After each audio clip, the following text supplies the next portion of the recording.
उत्पत्ति की किताब अध्याय 39। यूसुफ और पोतीपर की पत्नी। जब यूसुफ मिस्र में पहुंचाया गया तब पोतीपर नामक एक मिस्री ने, जो फिरौन का हाकिम और अंगरक्षकों का प्रधान था, उसको इस्माइलियों के हाथ से जो उसे वहां ले गए थे मोल लिया।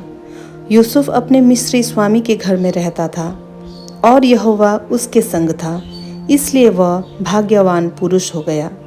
और यूसुफ के स्वामी ने देखा कि यहोवा उसके संग रहता है और जो काम वह करता है उसको यहोवा उसके हाथ से सफल कर देता है। तब उसके अनुग्रह की दृष्टि उस पर हुई और वह उसकी सेवा टहल करने के लिए नियुक्त किया गया। फिर उसने उसको अपने घर का अधिकारी बना के अपना सब कुछ उसके हाथ में सौंप दिया। जब उसने उसको अपने घर का और अपनी सारी संपत्ति का अधिकारी बनाया, तब से यहोवा यूसुफ के कारण उस मिस्री के घर पर आशीष देने लगा। और क्या घर में क्या मैदान में, उसका जो कुछ था सब पर यहोवा की आशीष होने लगी। इसलिए उसने अपना सब कुछ यूसुफ के हाथ में यहाँ तक छोड़ दिया कि अपने खाने की रोटी को छोड़ वह अपनी संपत्ति का हाल कुछ न जानता था। यूसुफ सुंदर और रूपवान था। इन बातों के पश्चात ऐसा हुआ कि उसके स्वामी की पत्नी ने यूसुफ की ओर आंख लगाई और कहा, मेरे साथ सो। पर उसने अस्वीकार करते हुए अपने स्वामी की पत्नी से कहा, सुन, जो कुछ इस घर में है मेरे हाथ में है, उसे मेरा स्वामी कुछ नहीं जानता और उसने अपना सब कुछ मेरे हाथ में सौंप दिया है।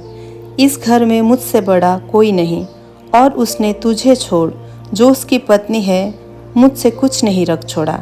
इसलिए भला मैं ऐसी बड़ी दुष्टता करके परमेश्वर का अपराधी क्यों बनूं?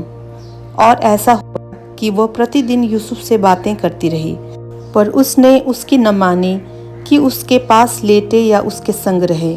एक दिन क्या हुआ कि यूसुफ अपना काम काज करने के लिए घर में गया और घर के सेवकों में से कोई भी घर के अंदर न था। तब उस स्त्री ने उसका वस्त्र पकड़कर कहा, मेरे साथ सो। पर वह अपना वस्त्र उसके हाथ में छोड़कर भागा और बाहर निकल गया। यह देखकर कि वह अपना वस्त्र मेरे हाथ में छोड़कर बाहर भाग गया, उस स्त्री ने अपने घर के सेवकों को बुलाकर कहा, देखो, वह एक इब्री मनुष्य को हमारा तिरस्कार करने के लिए हमारे पास ले आया है। वह तो मेरे साथ सोने के मतलब से मेरे पास अंदर आया था और मैं ऊंचे स्वर से चिल्ला उठी और मेरी बड़ी चिल्लाहट सुनकर वह अपना वस्त्र मेरे पास छोड़कर भागा और बाहर निकल गया। और वह उसका वस्त्र उसके स्वामी के घर आने तक अपने पास रखे रही। तब उसने उससे इस प्रकार की बातें कहीं, वह इब्री दास जिसको तू हमारे पास ले आया है, वो मुझसे हंसी करने के लिए मेरे पास आया था। और जब मैं ऊंचे स्वर से चिल्ला उठी तब वह अपना वस्त्र मेरे पास छोड़कर बाहर भाग गया। अपनी पत्नी की ये बातें सुनकर कि तेरे दास ने मुझसे ऐसा ऐसा काम किया, यूसुफ के स्वामी का कोप भड़का और यूसुफ के स्वामी ने उसको पकड़कर बंदी गृह में, जहाँ राजा के कैदी बंद थे, डलवा दिया। अतः वह उस बंदी गृह में रहा। पर यहोवा यूसुफ के संग संग रहा और उस पर करुणा की और बंदी गृह के दरोगा के अनुग्रह की दृष्टि उस पर हुई। इसलिए बंदी गृह के दरोगा ने उन सब बंदियों को जो कारागार में थे यूसुफ के हाथ में सौंप दिया और जो जो काम वे वहाँ करते थे वह उसी की आज्ञा से होता था।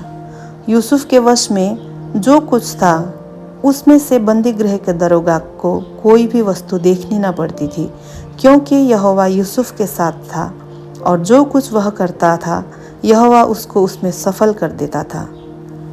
उत्पत्ति की किताब अध्याय 39 यहाँ पर समाप्त होती है।